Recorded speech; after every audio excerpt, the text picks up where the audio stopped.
This episode is brought to you by Tic Tac. Summer tastes like Tic Tac. Tantalize your taste buds this sunny season with citrus adventure and orange. 2 everyday flavors that bring summer in every. Tic Tac Citrus Adventure is a yummy, vibrant medley of lemon, lime, and mandarin. And Tic Tac Orange is the perfect mix of tangy and sweet. Visit us at Tic Tac USA on social to refresh your summer with Tic Tac.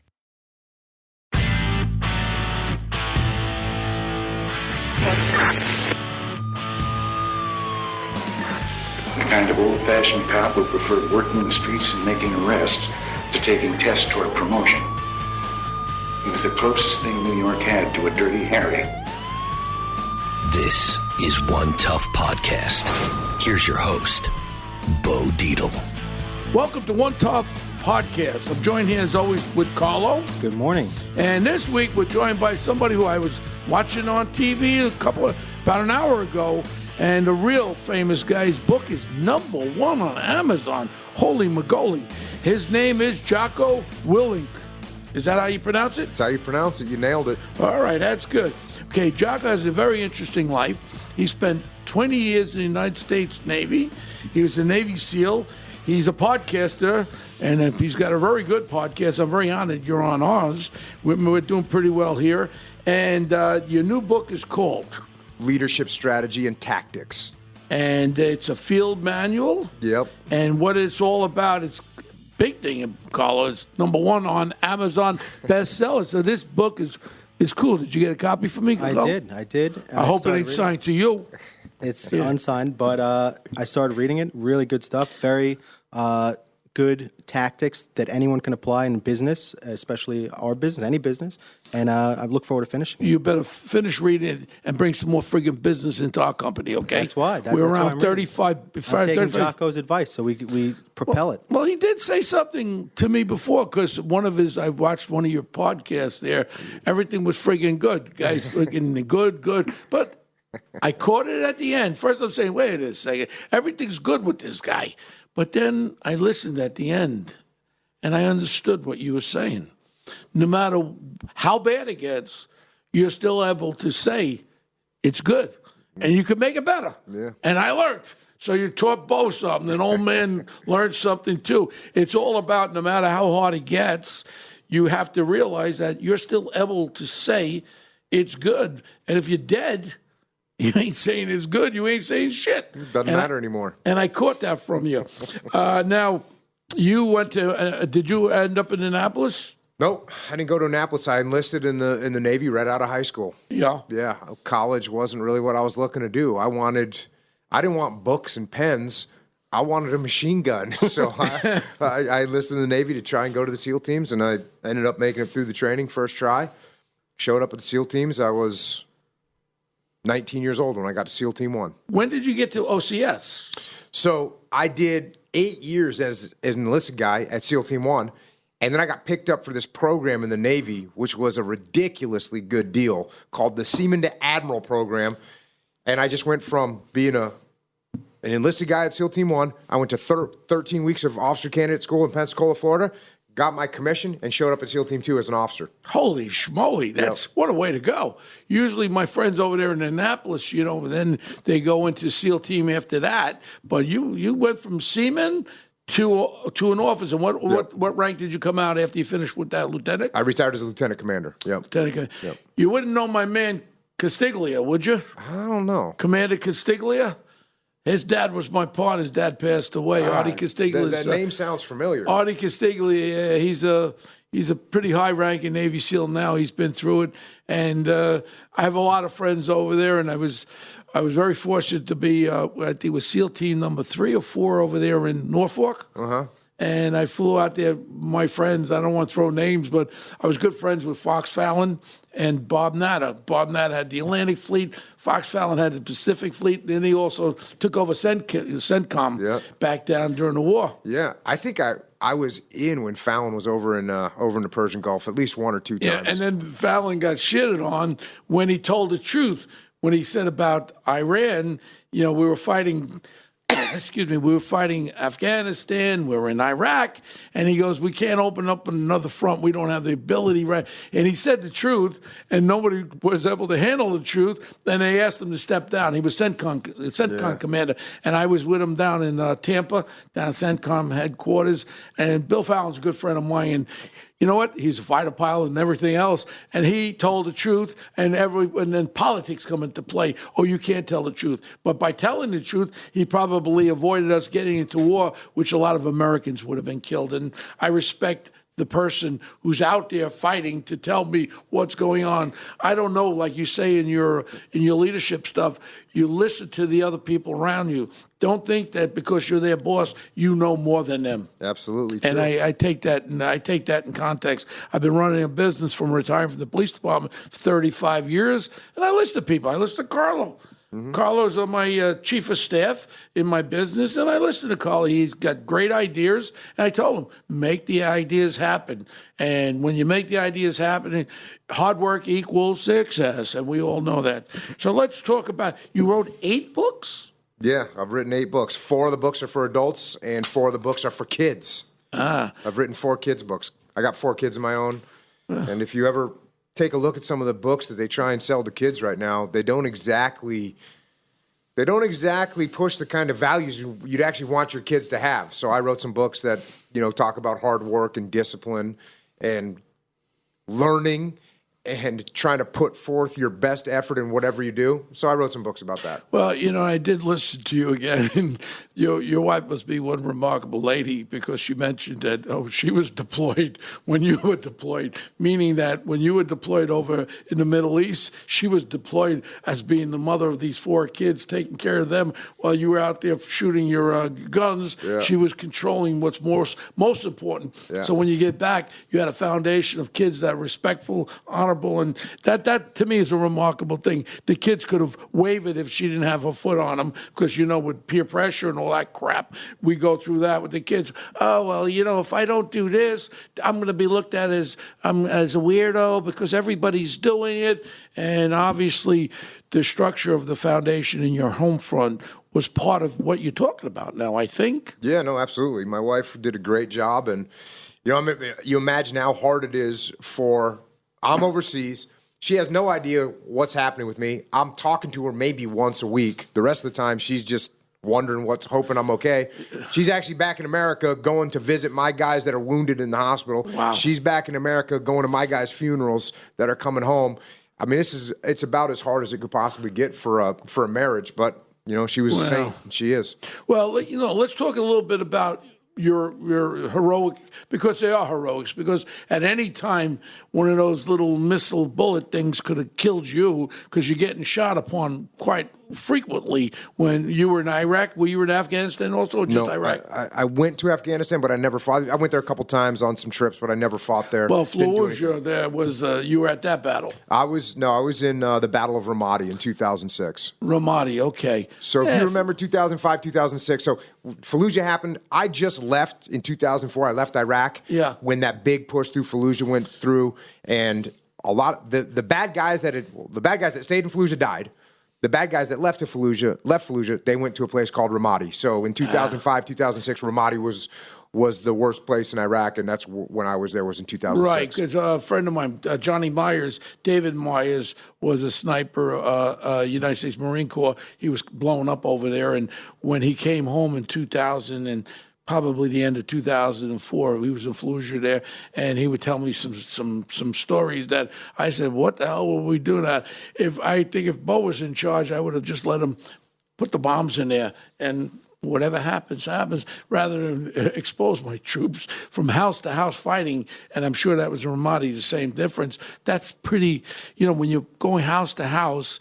I used to be a detective when I used to hit places that guys who just killed somebody's in there. So he has to drop on you because he's got a gun, and now you're going through that door, and I'm sure this has happened. Bring us into Ramadi, what you were doing in Ramadi. So there was a bunch of insurgents living inside the city amongst the local populace. That's what really made it hard. It was amongst the local populace. You didn't know who was good and bad. It's hard to tell who was good and bad. And the bad guys, they'd shoot at you. They'd go put their weapon down and walk out wearing civilian clothes, carrying a kid. That was one of the most difficult things about it. But yeah, so what we ended up doing, we supported the Army and the Marine Corps that was there with us, but moving into the neighborhoods and actually setting up police stations. We called them combat outposts, but they were basically police stations right inside the city of Ramadi, and we did it in as many places as we could so that the local populace knew that they could come to us if they needed help. And eventually the local populace realized that we were there, we were going to stay, and they wanted those insurgents out of there because those insurgents were raping their wives and their children. And savages. Animals. And the thing is that, so now you're there, but I understand you don't know who was good and who was bad, and they could have the drop on you. And we've seen, a lot of American soldiers dying because of the friendliness that you showed to them without being on the offensive and welcome, and the next thing you welcome is the guy taking a vest and blowing himself up and killing GIs over there. But as far as the house to house, I mean, it must have been some big firefights. Yeah, I mean, there was massive firefights. There was a lot of casualties in the Battle of Ramadi. How many Americans did we lose in that battle? So while I was in the 6 months that I was there with the 1st Brigade of the 1st Armored Division, just in the 6 months that I was there with them, we lost 61 Americans. And from my task unit, we lost 3.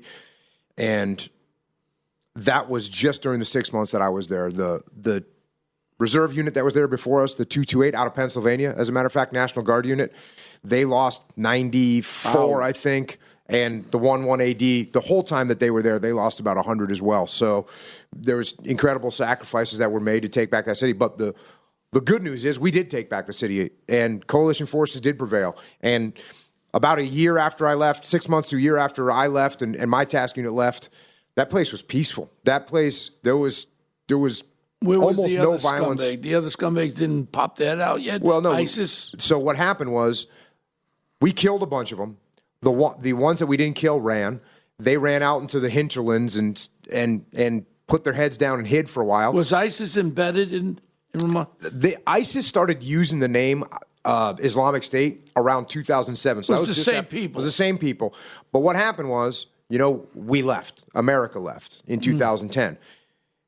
And when we left, there were still these embers of fire of insurgency that were around. And when we left, the fire started to grow, and then that was ISIS. And that was ISIS. They thought they got organized, and that was the next thing that happened. They did get organized, and they came into Ramadi, and they took Ramadi, and they put their evil black flag over the government center. And we got reports from people that we knew there that families that had worked with coalition forces, the ISIS came in and they murdered them, and they murdered about 500 whole families. Wow! So that's what kind of people you're dealing with. I love with. this Task Force Unit Bruiser. Did you name that? I did indeed. Well, let me tell you something. Bo is called One Tough Cop. That's my little nickname, book, movie, and all that crap. But if I looked at you, I'd say this mother looks like one bruiser. Yeah. So that was a perfect name for your unit, because if I looked at you, I'd say to Carlo, that looks like a bruiser over there. Yeah. So you named it Bruiser Task Force. Well, you got, they name your task units at a SEAL team. There's 3 of them at the time. Yeah. They name them by the phonetic alphabet: Alpha, Bravo, Charlie. So mine was Bravo. And I'm like, I'm not calling my task unit Bravo, so I just changed the name to Bruiser. The Bravo guys are coming. I'd rather say, Jocko's Bruiser team's coming. Exactly. I like that better. The Bruisers are coming, right, Carlo? Sounds good to That me. means that there's going to be some action, right? So then you made it through that. And had you been wounded at all? Nope. So you've never been wounded? Nope. And you lost some of your people in your command, I'm sure. Yeah, we lost 3 guys. Yeah. We lost Mark Lee, who was the first SEAL killed in Iraq. We lost Mikey Mansour, who was the second SEAL killed in Iraq, and he was posthumously awarded the Medal of Honor. Yes. He jumped on a grenade to save 3 of our other teammates. Mm-hmm. And then we had about a dozen guys get wounded. One of the guys that got wounded really bad was a guy named Ryan Jobe. He was shot in the face. He was gravely wounded. He was rendered blind by the damage that was done, and then he made it back, but then after about his 22nd surgery that he had to repair the damage that was done, there were some complications, and he ended up dying back here in America as well. Well, I'm sorry for all the injuries and sorry for all the losses, because people forget too quickly. And, the ultimate sacrifice is that are given, people just forget it too, And I'm very honored and proud to say I was responsible for one thing, and you can ask President Trump. When he was going to run for president, I went to see him in the Trump Tower, and I said, Donald, he wasn't the president yet. I says, I got a great idea. I said, the veterans are all coming back. They go to these veterans hospital. They tell them to sit over there. They're treated like garbage. I said, you know what you could do, Donald? You get a VA card where they could go to any hospital and where they could get any help, whether it be mental or physical, any help, and send a friggin' bill to the VA administration. Hence, you have now Veterans Choice. You could go anywhere you want. And Donald, this summer, recognized me in front of Senator Lindsey Graham. It was about 25, 30 of us there, all these billionaire guys. And he goes, Bo, you were responsible for the Veterans Choice card. I said, oh, my God. I said, the President of the United States has recognized me. So with that, I really believe that I've helped and ultimately helped the veterans coming back a lot more than they were, and they should have been there a long time ago. You gave the ultimate sacrifice. People have given their lives and seen so much and protected our democracy. Hell, they should get free medical, psychological, and medical, and that's Veterans Choice now. Yeah. And to be honest with you, I'm very proud that I stuck it to Mr. President Trump to do it. That's and it's done. So that's the one thing I got. Even though I was a draft dodger, I never went into the service. I went into the police department. But I always that one gap in my whole life has been. I went to Floyd Benefield to go in the Marine Corps, and then I went in a stupid police department. My one gap in my life. Well, what happened with the Marine Corps? Well, I went into the police department right as a young 19-year-old, and the Marine Corps I never went in. It was during Vietnam time, and that's my void in my life. And I respect it. I said, well, you know what? I didn't go in, but I think things I can do for veterans, I can give my service that way. But I always recognize veterans as the people that should be respected and be helped along. And I always look at police officers and firefighters and first responders as the people that hold the line here on the home front. So that you all serve here at home, and it means just as much for us to be overseas protecting the country while you're at home protecting our families. It's a fair trade as far as I'm concerned. This is about you now. It's not about me. But a lot of times I have reoccurring nightmares, too, where a guy shot at me 5 times and throws a gun down and says, you got me. I brass-knuckled him into the ground. But my whole point was I used to always be first through the door. So if I was in Vietnam as a Marine, I don't think we would be talking today. Like you said, good. Because if I was over there, I would have been the point guy, and I would have some gook would have put a lead bullet in my head, and we wouldn't even be talking. So things happen for reasons, I think, in life, right? Yeah, I believe you that believe is in correct. that? Yeah. Okay, so in 2010, you decide to retire from 20 years in the armed services. You come home. Was it like kind of, because when I retired from the police department in 1985, I broke my leg in half and my ankle and all that. I had to retire. They were going to put me on light duty on a typewriter. I said, here's my papers. I'm not on light duty. And I broke my leg and my ankle parachute with some towel heads, Saudi princes. It's a whole story. But my point is that I was very confused. I just locked up a guy that killed 10 people. I was a great detective, Bo Dietl, and now I'm no more.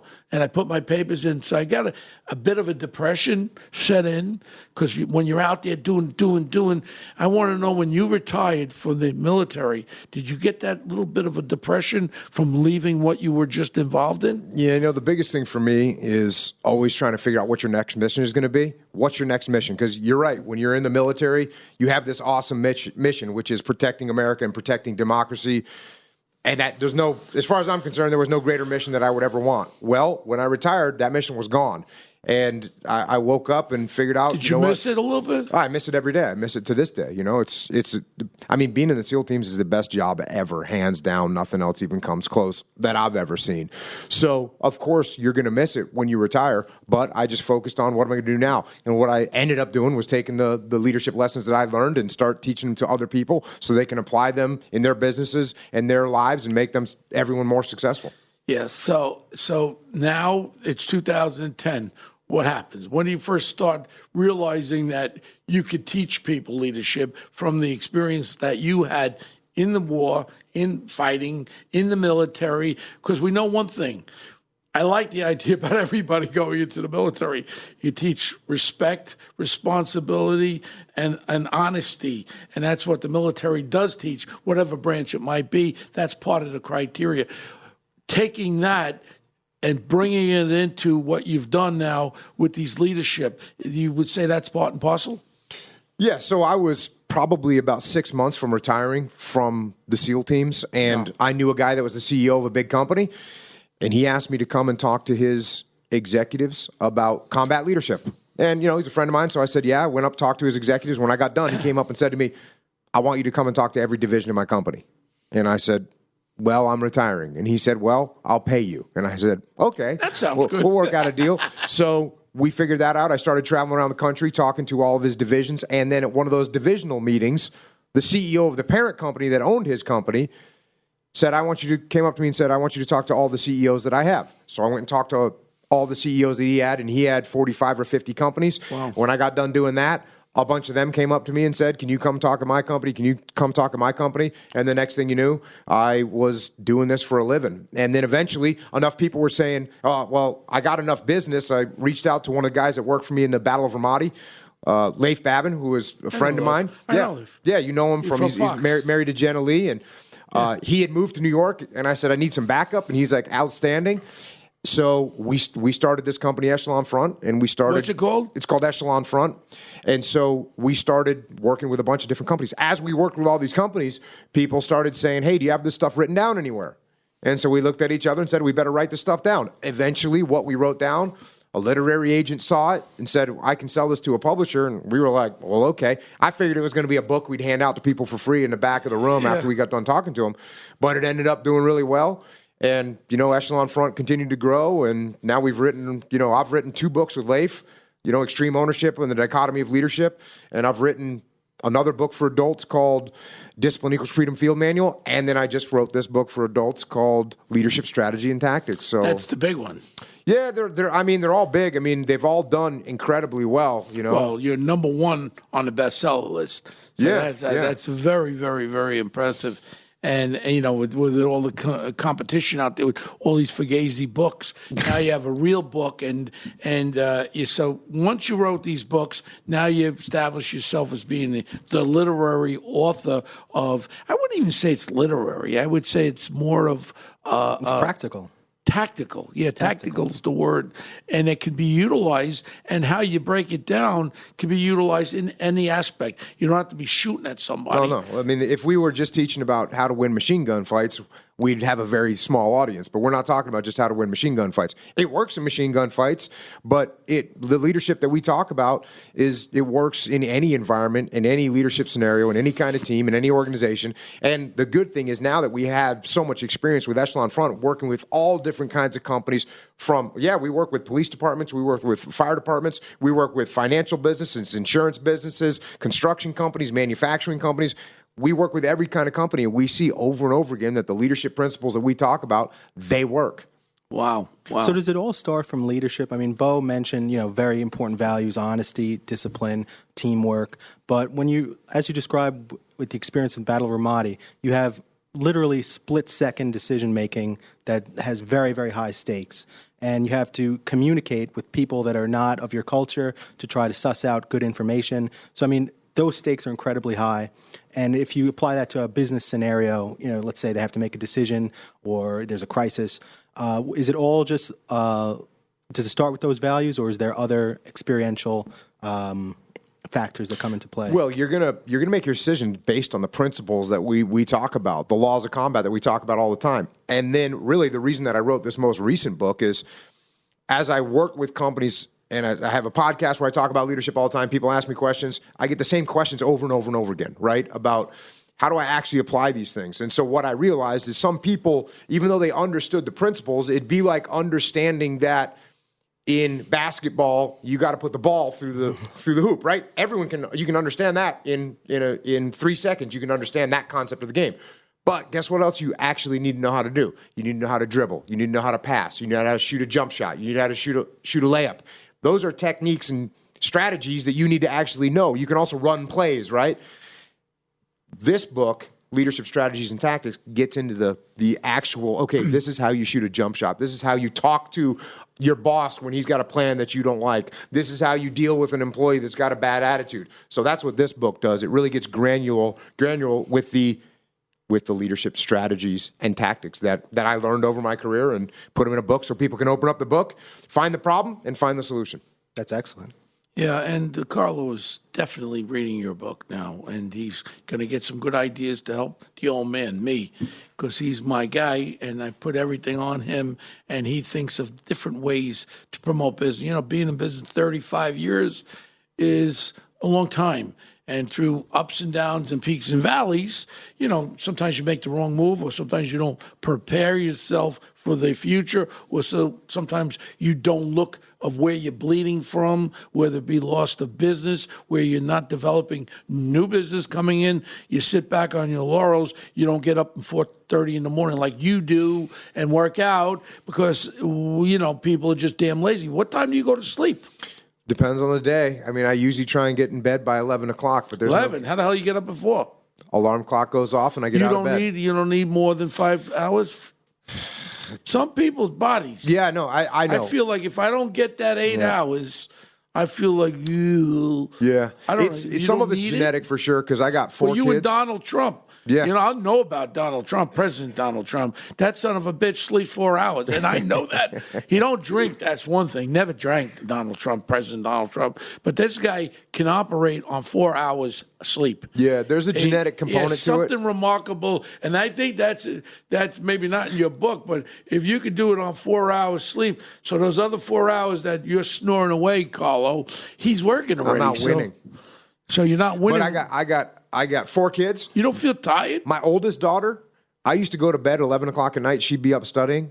I'd wake up at 4:30 in the morning. She'd be up studying. She's like me. Genetically, she doesn't need sleep. You don't feel like that funny feeling? My middle daughter, she won't get out of bed until you drag her out of bed, you know? And then my son's somewhere in between, and I got a little daughter that's somewhere in between as well. But I think there's a genetic component to it for sure. Yeah, but some people's bodies really need that. Like not last night, the night before, I'm thinking about things, business and all that. I got up at 4 o'clock, and then the ring thing wasn't going off, so I decided to call up the helpline, and some guy from New Delhi goes, "Yes, sir, I will help you," and then he connects me with one, and I'm on it, and then they have me delete the icon, and now I'm at 4 to 5 o'clock. I deleted the icon. I finally called back. I just connect me to someone from the United States. I don't want to talk. I like eating hamburgers. The cow is not sacred to me, and I want an American. Sure enough, they got an American on there,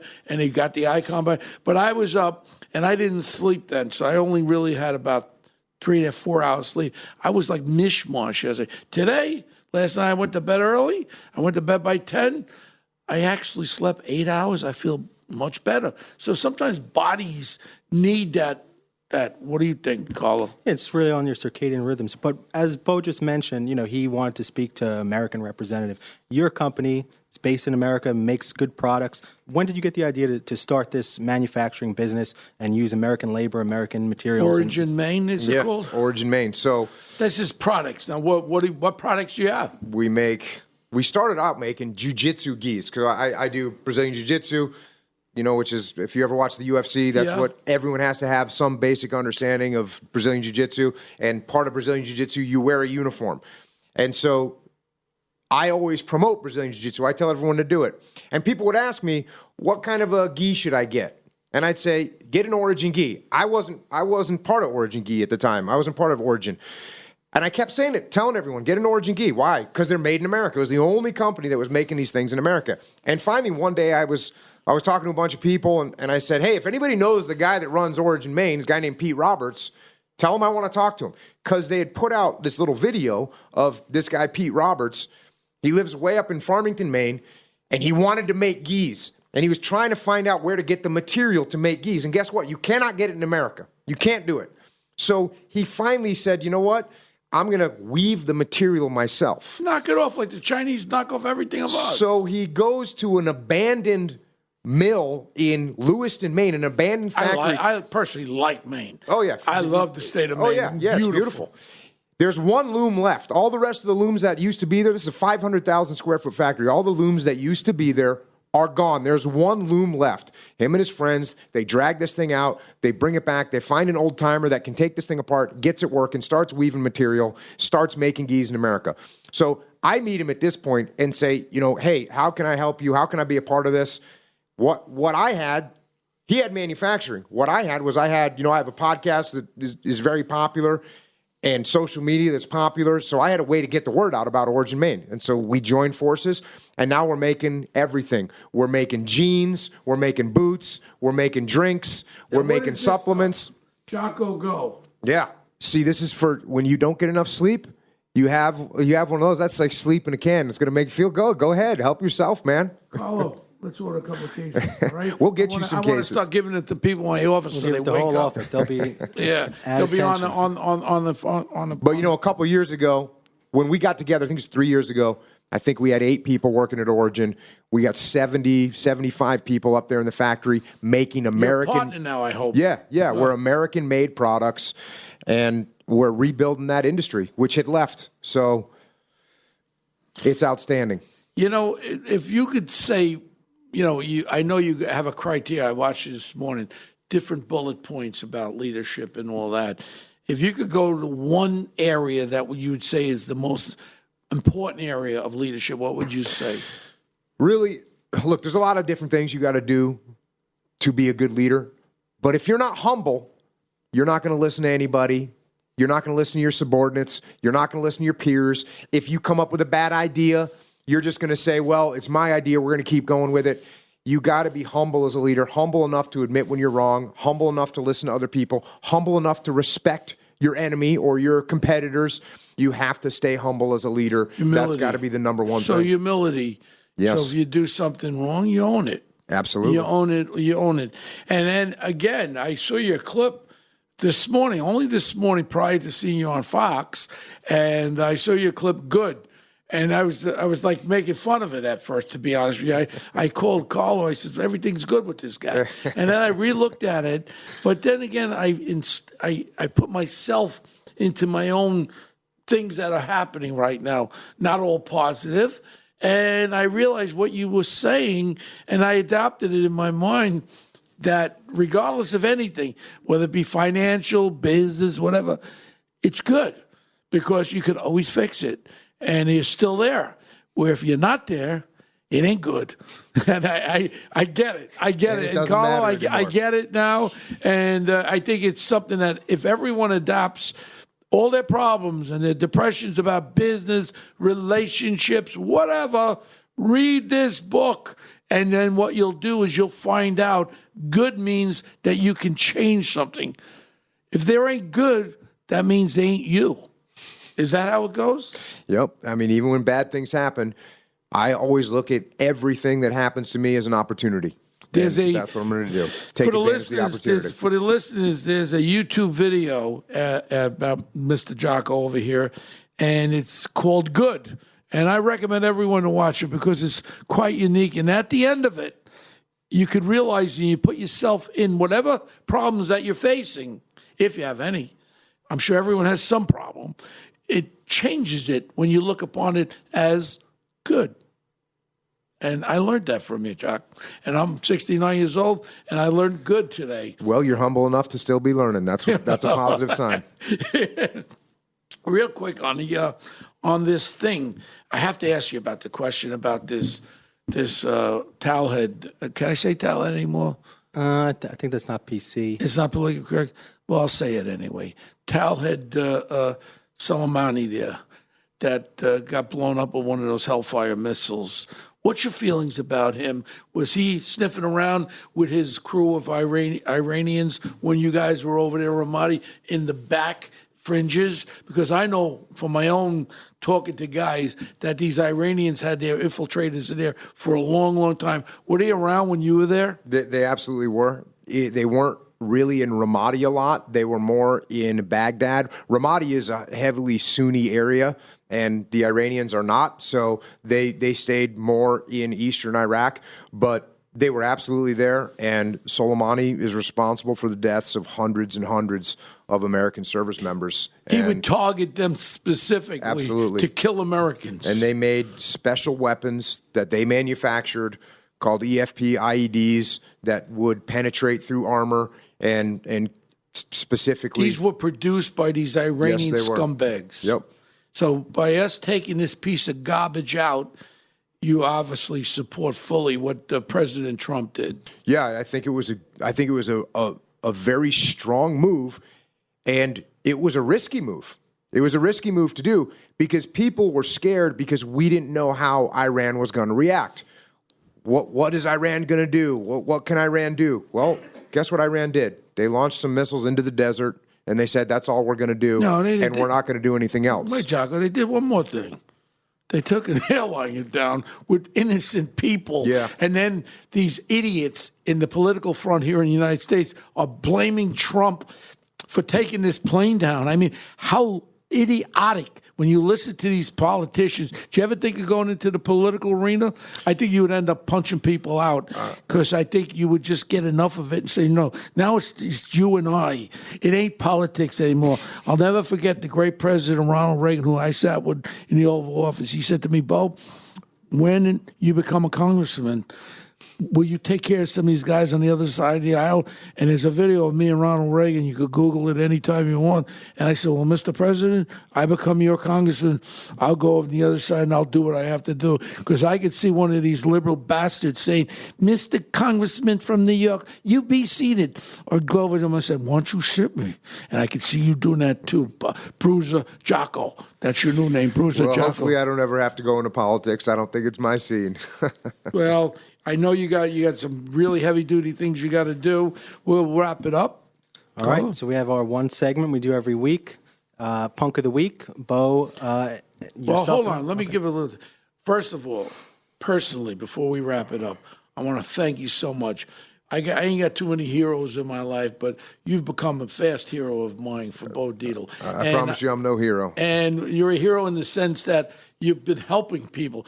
See, heroes don't mean you have to shoot people, take people out. Heroes are that you help people, and you help people with your book, and I recommend everyone get it, and you can utilize it. You can read it to your kids. You can let people understand. So that's the sense of hero. Hero doesn't mean gunning people down and being there catching bullets. Hero means helping people, and that's what you are. So you are a hero in two different fronts, military, yes, but also in life. You are Bo's new hero, and you're on the hero list of Bo Dietl. And I mean that. I really thank you for coming on, Jock. And I hope we continue our relationship.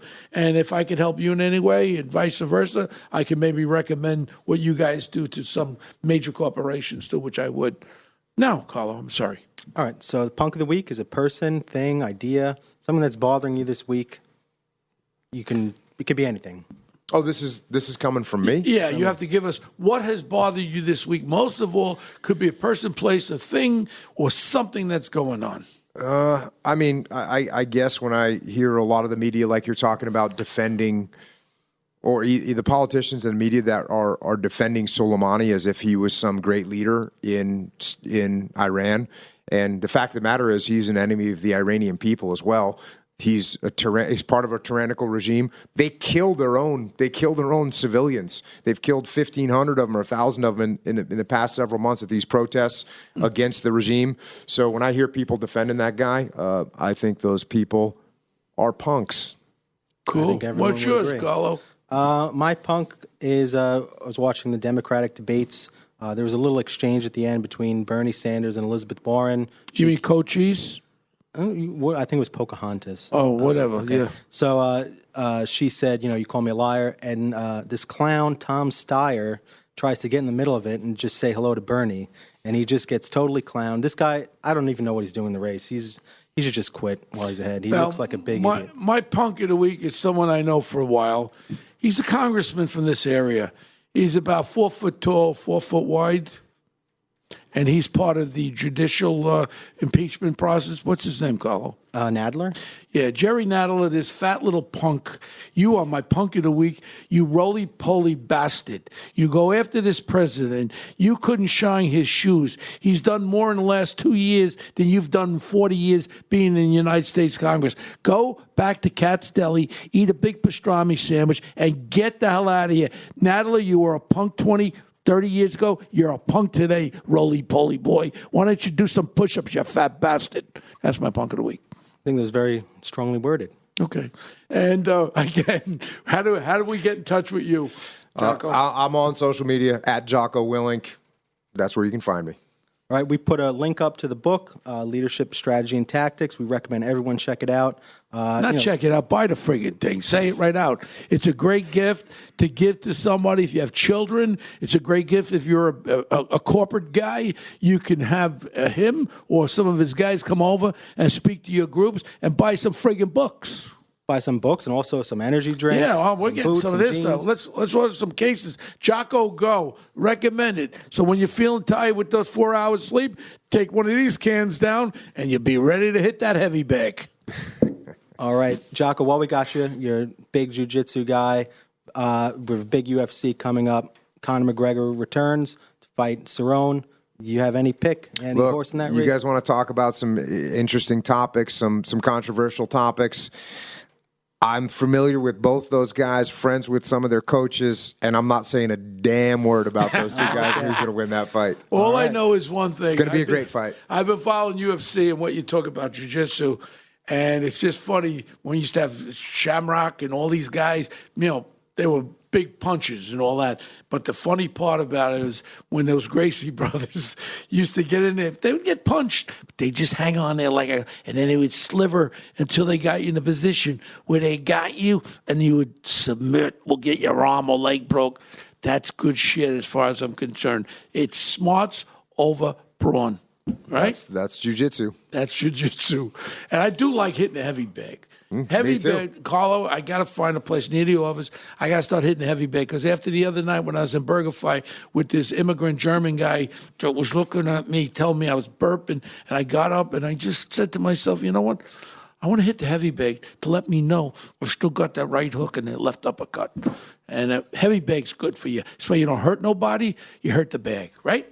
I like it. Thank you so much, Jocko. Real pleasure, man. Thanks for having me and on. Again, appreciate it. Thank you for serving our country, and thank you more so for helping the people of America with what you're presenting to us today. Appreciate and I it. recommend everyone to buy that book. All right, thank you very much. Thanks for having me on. Jocko. You can find us. We're One Tough Podcast on Twitter. Bo is at Bo Dietl on Twitter and The Real Bo Dietl on Instagram. You can email any questions you got for us, any guest suggestions, anything you like, onetoughpodcast@gmail.com. We promise you we'll keep the good guests coming, so stay tuned. We got a great 2020 planned, and thanks for listening. We'll see you next time.